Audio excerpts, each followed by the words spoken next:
อันนี้เป็นให้กิน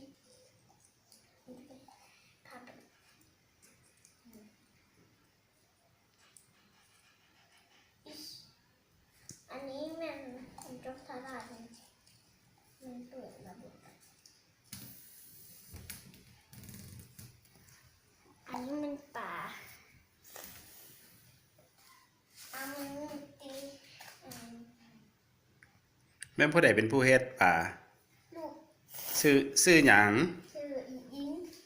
อิง อิงอายุได้จากปีแล้วซิกได้6 ปี ตอนนี้อิงอยู่ไส อยู่แคมป์ไฟฟ้าเถิดเทิงบุญ มื้อนี้วันที่เท่าไหร่ วันที่27 28 29 28เดือนหยัง เดือนตุลา เกี่ยงหลายปีหยัง ปี2011หรือปี2017อิงเข้าห้องปอใดแล้ว ปหนึ่ง เดือนนี้เป็นที่เท่าไหร่ หนึ่ง เก่งหลาย นักเรียนในห้องมีจักคน 45 คน แม่นหรอ หน่วย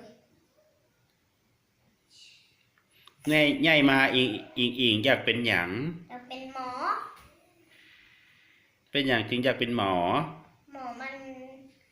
ช่วยคนเจ็บได้ อิง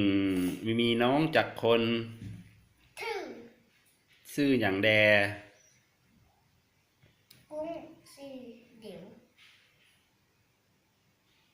กุ้งเป็นผู้หญิงหรือผู้ชาย ผู้หญิง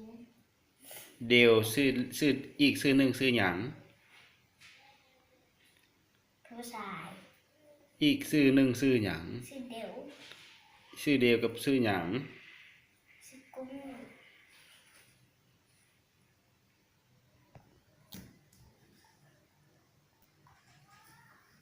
จับสลัดเลยค่ะ จกสลากบ่ลองจกสลากเบิ่งมีหยังอะนะ ว้าวอิงนะพ่อ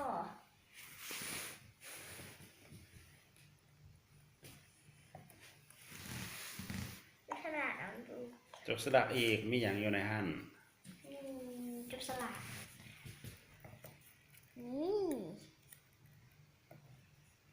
ชื่ออิงชื่อเป็นภาษาอังกฤษกับชื่อเป็นภาษาลาวกับหัวใจ ฟิก แล้วกับ ป่า เขียนเป็นภาษาอังกฤษ fish แล้วก็เขียนภาษาลาวป๋าผู้ใดเขียนให้ เขียนเอง เก่งหลาย What is your name My name is Ying and you My name is ศรีสวรรค์ goodbye goodbye thank you Thank you Bye bye